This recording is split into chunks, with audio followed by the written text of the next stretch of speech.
अवधूत चिंतन श्री गुरुदेव दत्त. उत्तम व्यवहार कोणता? आता हे जे पूर्वकर्म आहे की ज्याच्यामुळे पाप पुण्य घडते, त्या सर्व पापाचे मूळ जो पैसा, त्याचा संबंध पाहिला पाहिजे. पैसा आला की त्याच्या येण्याकडे व जाण्याकडे, देण्याकडे शास्त्रकार फार बारकाईने पाहतात.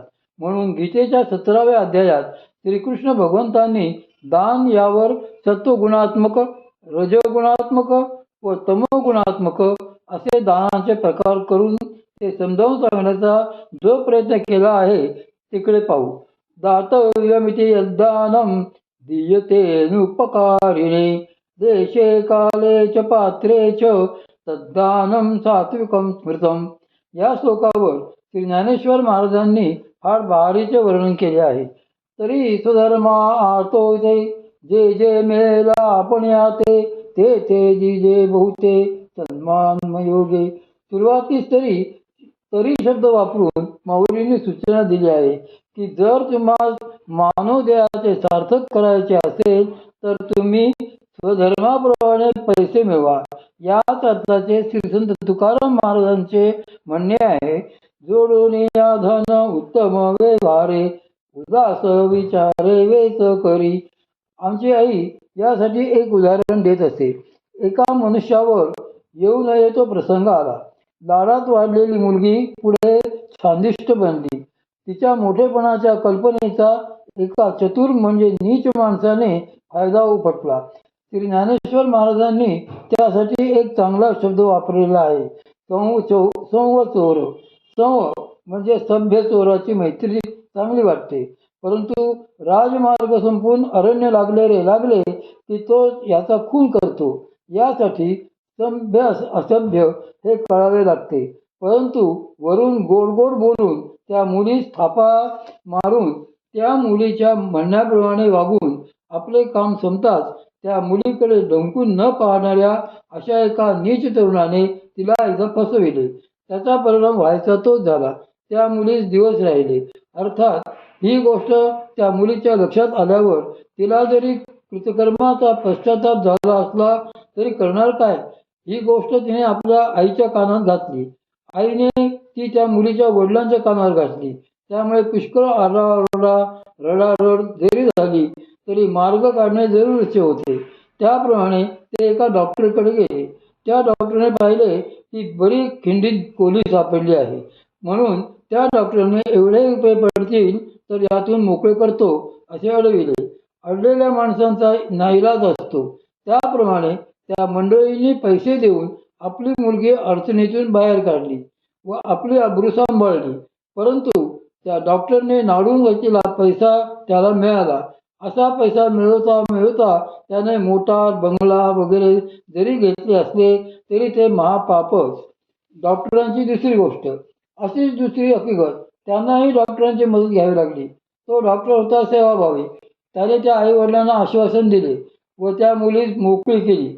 हे त्या डॉक्टरांचे उपकार पाहून त्या आई वडिलांनी आपल्या शक्तीप्रमाणे त्या डॉक्टरांना सप्रेम भेट म्हणून द्रव्य दिले. ते द्रव्य डॉक्टरांना मिळाले, परंतु तो व्यवहार उत्तम. पहिल्या व्यवहारास पापात्मक पाप म्हणावे व दुसऱ्यास पुण्य म्हणावे. त्या दोघांही डॉक्टरांना द्रव्य लाभ झाला. पहिल्याच झाला तो पापात्मक पैशांचा लाभ, दुसऱ्यास पुण्यात्मक लाभ. तरी सुद्धा तो पैसा सर्व दानात गेला पाहिजे. यावरून उत्तम व्यवहार म्हणजे काय हे लक्षात येईल. परंतु हा सर्वच पैसा जर घरात ठेवला व कोणालाच मदत होऊ शकली नाही तर तेही व्यर्थ. म्हणजे पैसा उत्तम व्यवहार करून मिळवला पाहिजे व तो पैसा त्यातील काही भाग दानाच्या उपयोगी आला पाहिजे. एका बॅरिस्टरला एका केसमध्ये बुद्धीच्या जोरावर 1,00,000 रुपये मिळाले. ते आमच्या मातुश्रींकडे आले व सर्व खरी हकीकत सांगू लागले. ते सर्व म्हणणे ऐकून घेतल्यावर मातुश्री त्यांना म्हणाल्या, हे 1,00,000 सर्वच दान करून टाक. कारण मुळात खून करून आलेल्या माणसास तू सोडविलेस केवळ बुद्धीच्या जोरावर, परंतु मुळातच ते कर्म नीट नाही, म्हणजे तो पैसाही नीट नाही. करिता सर्व पैसा दान केलास तरच योग्य. त्या दानातही पुण्य आहे, परंतु ते पापात्मक पुण्य आहे. कारण मुळात पापात्मक कर्म केलेल्या माणसास हे असे जगविणे याचा अर्थ पुन्हा त्याला पाप करण्यास उद्युक्त करणेच आहे. परंतु निदान आपण तरी त्या पैशाचा स्वतः करता उपयोग करीत नाही, म्हणून आपण पुण्यच करतो असे झाले. म्हणून श्री ज्ञानेश्वर महाराज एका ओळीत सांगतात की तैसे हे तुकारणे मिळे उठी कर्म जे आंधळे ते शाखा शास्त्राचे लाये डोळे ते न्याय म्हणिते. म्हणून काही हेतू काही कारण मिळून जे कर्म होते ते जोपर्यंत शास्त्रसंमत नसते तोपर्यंत त्या कर्मास न्याय म्हणू नये. त्याचप्रमाणे जो पैसा येईल तो न्याय आहे काय असा विचार करून ठरल्यावर त्याचा जो विनियोग दानात होणार तो न्याय आहे काय म्हणजे शास्त्रसंमत आहे काय असे पाहावे. असे जे कर्म घडलेले आहे त्यातूनच आपला जन्म झाला व मनुष्यपण प्राप्त झाले. परंतु या मनुष्यपणातच मनुष्यजन्माचे सार्थक करणे हे खरे मनुष्यजन्माचे कार्य असे शास्त्र म्हणते व तसेच साधू सत्पुरुष सांगतात व आचार करून दाखवितात. मग त्यांच्या पूर्वकर्माप्रमाणे त्यातल्या पुण्यकर्मामुळे सुख व पापकर्मामुळे दुःख प्राप्त झाले असता ते स्वतः सम राहतात व इतरांनाही सांगतात की ठेविले अनंते तैसेची राहावे चित्ती असो द्यावे समाधान.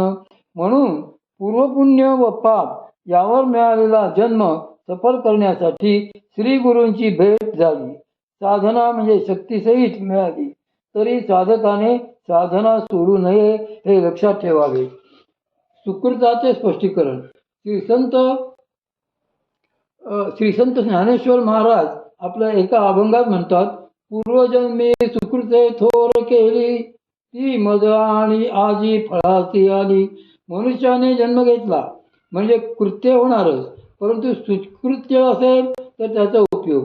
कारण जमीन उत्तम कसलेली त्यात बीज पेरलेले मशागत चांगली झालेली तेव्हा फळही अमाप. पण बीज कोणते यावर मुख्य विचार कारण कुचलिया वृक्षांची फळे मधुर पोटवणी असतील. कुचला पेरला तर कुचलाच उगवेल. आंब्याची नुसती इच्छा करून कुचल्याच्या बीला आंबा लागणार नाही.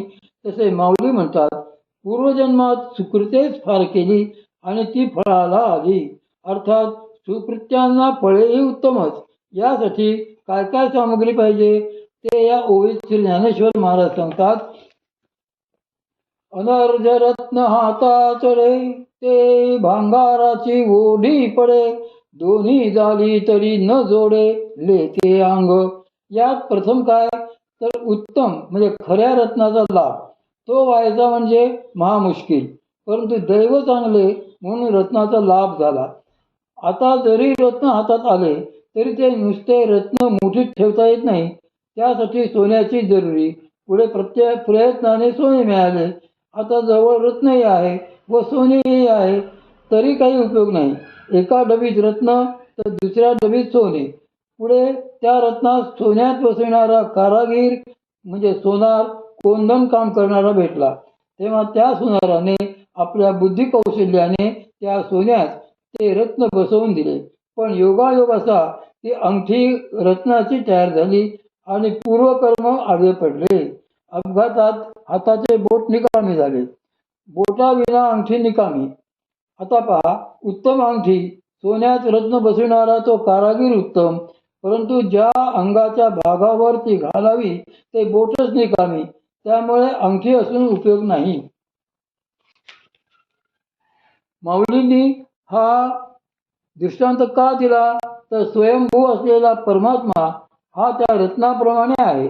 त्याचे दर्शन घ्यायचे असेल तर जसे रत्नात सोने तसे पूर्वपूर्व पुण्य पाहिजे. त्या सोन्यास कारागीर भेटला पाहिजे म्हणजे श्री गुरूंची भेट झाली पाहिजे. आणि श्री गुरूंची भेट झाली त्यांनी आपल्या कौशल्याने म्हणजे शक्तीने साधकाची शक्ती चेतन करून दिली. तरी साधक जर स्वतःच्या अंगाने साधना करण्यात कसूर करीत असेल तर जशी अंगठी तयार आहे परंतु हात निकामी झाल्यामुळे वापरता येत नाही, तशी साधकास साधना मिळूनही साधना करण्याशिवाय त्यास त्या साधनेचे फळ जे परमात्मा प्राप्ती ते मिळत नाही. याकरता ज्या साधकास साधना मिळाली आहे त्याने साधना न चुकता व श्रद्धेने करावी. ज्याप्रमाणे आपण भूक लागली की जेवतो, झोप आली की विश्रांती घेतो, तशीच त्याने साधना करावी. मात्र त्यासाठी एक नियम करावा.